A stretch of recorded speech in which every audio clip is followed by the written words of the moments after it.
গভীর রাতে সাবেক স্বরাষ্ট্রমন্ত্রীর বাসায় তল্লাশি, যা যা পেল যৌথ বাহিনী। সাবেক স্বরাষ্ট্রমন্ত্রী আসাদুজ্জামান খান কামালের বাসায় তল্লাশি চালায় যৌথ বাহিনী। এদিকে ছেলে সাফি মোদ্দাসির খান জ্যোতির জিজ্ঞাসাবাদ চলছে। মঙ্গলবার 17 সেপ্টেম্বর গভীর রাতে রাজধানীর বনিপুরি পাড়ার ওই বাসায় অভিযান পরিচালনা করা হয়। প্রায় 3 ঘন্টা ধরে অভিযান চালায় যৌথ বাহিনী। পুরো ভবনে তল্লাশি চালিয়ে জ্যোতির রুম থেকে 2টি হরিণের শিং, একটি জেব্রা ও হরিণের চামড়া উদ্ধার করা হয়। এ সময় সন্দেহভাজন আরও 4 জন আটক হয়। তাদের কাছে থাকা 3 লাখ টাকা এবং 2টি মোবাইল ফোন সহ বেশ কিছু জিনিসপত্র জব্দ করা হয়।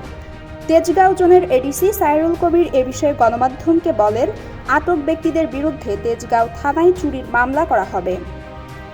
এছাড়া অস্ত্র ও মাদক উদ্ধারে জ্যোতিকে জিজ্ঞাসাবাদের জন্য আদালতে 2য় দফায় রিমান্ডের আবেদন করা হবে।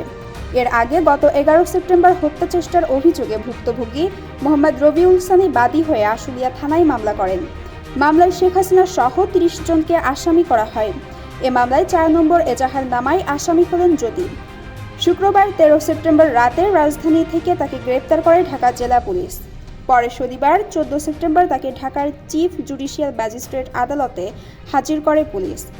এরপর মামলার তদন্তকারী কর্মকর্তা ও আশুলিয়া থানার উপপরিদর্শক আবু তাহের মিয়া মামলার সুষ্ঠু তদন্তের জন্য তাকে 7 দিনের রিমান্ডে নিতে আবেদন করেন। শুনানি শেষে বিচারক তার 4 দিনের রিমান্ড মঞ্জুর করেন। জ্যোতির 4 দিন রিমান্ডের শেষ দিন আজ। দর্শক, এই ছিল এখনকার মতো। পরবর্তী সংবাদ দেখার আমন্ত্রণ জানিয়ে এখানেই শেষ করছি। ধন্যবাদ।